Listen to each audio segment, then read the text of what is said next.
Hey, it's SgtLocksmith here. Okay, so we're going to change the battery here on our smart remote for your Honda. Now, this one here, don't need any special tools, but you will need to be careful with this. I'm actually going to show a demonstration. That way, if it does run into you run into this issue, you'll know how to correct it. So, with that being said, if your key ring's on, leave it on, because you will need that to help you. On the back, this one here, we haven't put the cover on yet. We are using a new remote, but you will have this emergency release for your emergency key blade. Go ahead and release that, pull your emergency blade out, set that to the side. Now when you look right here, this is where you want to put your thumb in here and a finger, and you're just going to push the two apart from each other like so. We just did that.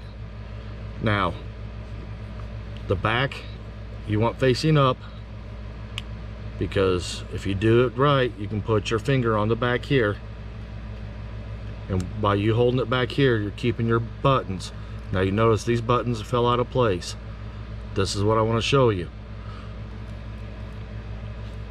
But before we get to that, if your buttons remained in place, it's a CR2032. You're going to take your battery, put your new one in.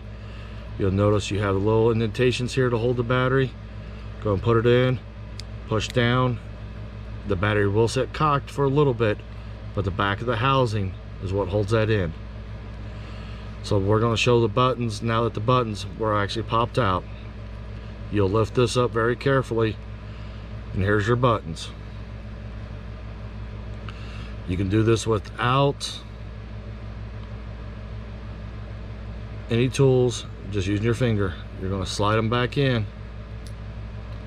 Sometimes this little piece here wants to move, because you got a solid button, and then your two smallers and the smaller one. We've got them back in place. You do notice it does sit right here. There's our little indentations for all of these, so we should be good there. Go and take your remote guts, put it on there. It will only sit in one way. Now that you got that, go and put the back part of the remote housing on there. Go ahead and gently squeeze it. I suggest before you try forcing it with pressure, you flip it over and look, and you see your buttons are there. You're good. Squeeze it together. It's popped together. You've just changed your battery. Go and put your emergency blade back in. You notice it goes right there. And when you put it down, slide it down in there,